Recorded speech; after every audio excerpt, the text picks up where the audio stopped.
Speaker. A few weeks ago, the body of a man was found on the banks of the Murray River at Wodonga.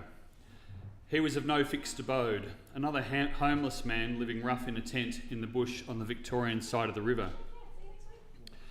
No doubt for a few, there might have been a shrug of the shoulders about a homeless man dying alone in his tent.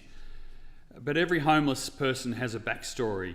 Many have family who wish they could work out how to do more to help their loved one survive. This homeless man was born in the same month I was. Like me, he went to public schools, got a good education, he was intelligent, and he was a very skilled golfer. Similar opportunities, but quite different outcomes in life. Somewhere in his 20s, this man had a traumatic experience. He was stabbed in the chest. After that, it was clear some of the mental health issues had become a lot worse. Alcohol played a large part, and over time, he spent more and more time living rough. The homeless man whose body was found a few weeks ago was my brother-in-law, Scott McLean, more commonly known as Harry. Despite his rough living, Harry was switched on.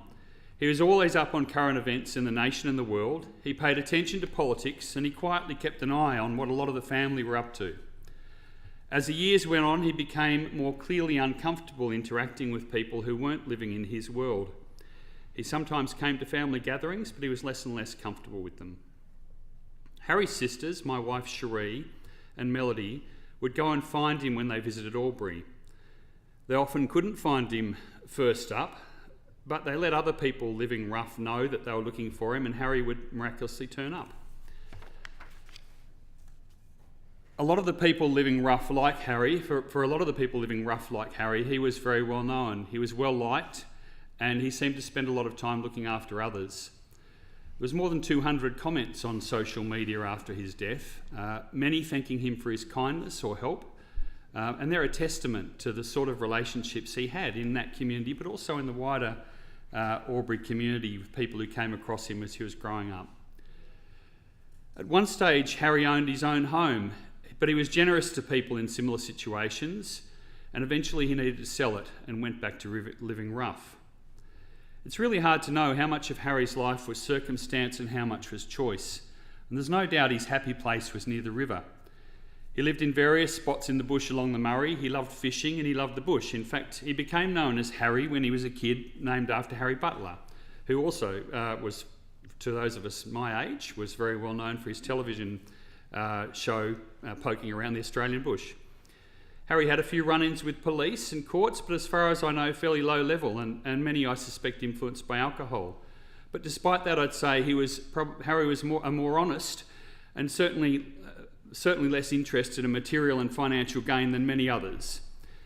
I guess my question is, how can we help people like Harry? What can we do to help families know the best way to support a person like that? I know that in one case, Harry was asked by the courts to attend drug and alcohol rehabilitation services, but there was no places available, so he couldn't go. He was offered public housing and he stayed there for a while, but he found that he was sharing a block of units with people who had possibly more problems than he had, mental health and other problems, and he found that that wasn't helping him to actually move forward with his life. He wanted to actually be out in the community more. Sometimes he'd reappear back at his parents' place, but unfortunately at the time he died, he couldn't come back into New South Wales because there was a warrant for him. The family spent a long time looking for him. Harry's sister Melody was particularly concerned for over a year, and she's asked me to thank Detective Mike Smith from the Albury Police, who worked tirelessly trying to help locate Scott or Harry. And we also want to thank extended family and friends and the wider community for their assistance in looking.